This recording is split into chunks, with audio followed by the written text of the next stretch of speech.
اس وقت عزیز مصر کی بیوی نے کہا، یہی ہیں جن کے بارے میں تم مجھے طعنے دے رہی تھیں۔ میں نے ہر چند اس سے اپنا مطلب حاصل کرنا چاہا، لیکن یہ بال بچا رہا، اور جو کچھ میں اس سے کہہ رہی ہوں اگر یہ نہ کرے گا تو یہ یقیناً قید کر دیا جائے گا،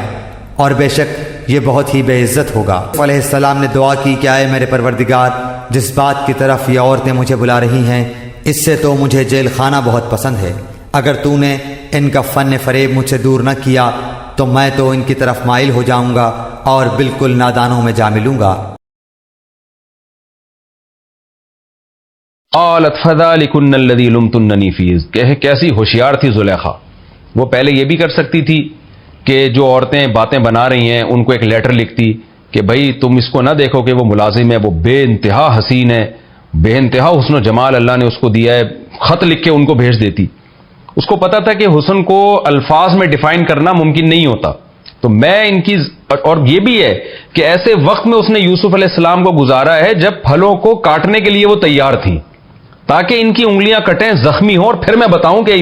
تم ایک نظر دیکھ کر جس کو ایسی پاگل ہو گئی ہو کہ تمہیں یہ نہیں پتا چل رہا ہے کہ تم پھل کاٹ رہی ہو یا ہاتھ کاٹ رہی ہو، تو جو میرے ساتھ رہا ہے اور جو مستقل دن رات میں اس کے اڑنا بچھونا، چلنا پھرنا، کھانا پینا، اس کے بات چیت کا انداز، یہ ساری چیزیں دیکھ رہی ہوں، تو میں کیسی اس پر عاشق ہو چکی ہوں گی۔ تو اس لیے ایسے موقع پہ اس نے فوراً کہا زلیخا نے، فذلکن الذی، یہ ہے وہ جس کے بارے میں لمتننی فیہ، تم مجھے ملامت کر رہی تھی، تو یہ ہے وہ، یعنی بتاؤ اب ملامت کا بتاؤ کہ اب یہ ملامت بنتی ہے کہ نہیں بنتی۔ وَلَقَدْ رَاوَدتُّهُ عَن نَفْسِهِ، اور پھر خود اعتراف کیا کہ میں نے اس کو ورغلانے کی کوشش کی ہے، میں اس بات کا اقرار کرتی ہوں، اور گویا کہ مجھے اس میں کوئی اپنی بے عزتی محسوس نہیں ہوتی،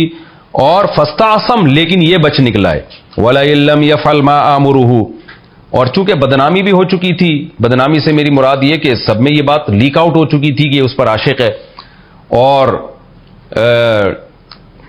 اس نے دکھا بھی دیا یوسف علیہ السلام کو کہ بھئی یہ میرا عشق جو ہے اس میں مجبور ہوں، تو اب ببانگ دوہل کہنے لگی، وَلَئِن لَّمْ يَفْعَلْ مَا آمُرُهُ، اگر اس نے میرے ساتھ وہ کام نہ کیا جس کا میں اس کو حکم دے رہی ہوں، لَيُسْجَنَنَّ، تو ضرور بالضرور اس کو جیل میں ڈال دیا جائے گا، وَلَيَكُونَ مِنَ الصَّاغِرِينَ، اور یہ ضرور ہو جائے گا رسوا لوگوں میں سے۔ تو یہ کتنی بڑی آزمائش تھی دیکھیں یوسف علیہ السلام کے لیے، کہ یہ پہلے سے بھی زیادہ بڑی آزمائش آ گئی یوسف علیہ السلام کے لیے۔ ایسے موقع پہ انسان کیا سوچتا ہے کہ یا اللہ اب تو میں مجبور ہوں، پوری زندگی کے لیے مجھے جیل میں ڈال دیں گے، میں کیسے وہاں وقت گزاروں گا، اور مجھے رسوا بھی کریں گے، میری عزت کا جنازہ نکلے گا، میں نے دین کی تبلیغ کرنی ہے، اگر میری عزت ہی ختم ہو گئی تو میں دین کی تبلیغ کیسے کر سکوں گا۔ 20 قسم کے بہانے ہو سکتے تھے، لیکن یوسف علیہ السلام ان میں سے کسی بھی دباؤ میں نہیں آئے، کوئی لاجک پیش نہیں کی، اور اللہ سے دعا مانگنے لگے۔ قال رب السجن احب الی مما یدعوننی الیہ، اے اللہ جیل مجھے زیادہ محبوب ہے اس برائی سے جس برائی کی مجھے یہ دعوت دے رہی ہیں۔ اور پھر اپنی عاجزی بھی ظاہر کی یوسف علیہ السلام نے، کیا مطلب، اے اللہ مجھے اس برائی سے بچا لے، بے شک مجھے جیل ہی جانا پڑے، لیکن وَإِلَّا تَصْرِفْ عَنِّي كَيْدَهُنَّ، اگر تو نے ان کے مکر و فریب کو مجھ سے دور نہ کیا، تیری توفیق شامل حال نہ ہوئی، اصبو الیہن، تو میں بھی ان کی طرف مائل ہو جاؤں گا، وَأَكُن مِّنَ الْجَاهِلِينَ، اور میں بھی وہ کام کر بیٹھوں گا جو جہلا کا کام ہوتا ہے، ناسمجھی کا کام ہوتا ہے۔ ظاہر ہے گناہ کر کے تو کوئی بھی فائدہ حاصل نہیں ہوتا، اللہ کے غضب کو دعوت دینے والی بات ہے، تو میں وہ کام کر لوں گا جو عالموں کا کام نہیں ہوتا، جو اللہ کی معرفت جاننے والے ہوتے ہیں ان کا کام نہیں ہوتا، جو اللہ کی معرفت سے جاہل ہوتے ہیں ان کا کام ہوتا ہے، تو میں بھی وہ کر لوں گا۔ یہ یوسف علیہ السلام کی تواضع تھی کہ بچنے کی کوشش بھی کر رہے ہیں مگر ساتھ ساتھ اللہ سے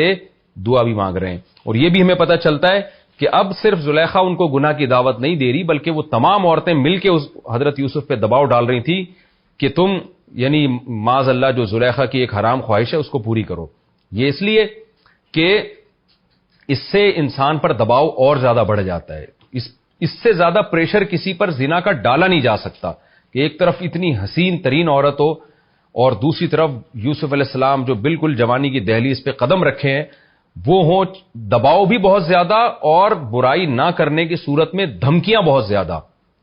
ایسی صورت میں بھی یوسف علیہ السلام نے اس گناہ کو اپنے لیے حلال نہیں سمجھا۔ تو ہمیں سوچنا چاہیے کہ ہم کہاں کھڑے ہوئے ہیں، ہم معمولی سی باتوں پہ گناہ کو اور برائی کو اپنے لیے کیسے حلال کر لیتے ہیں۔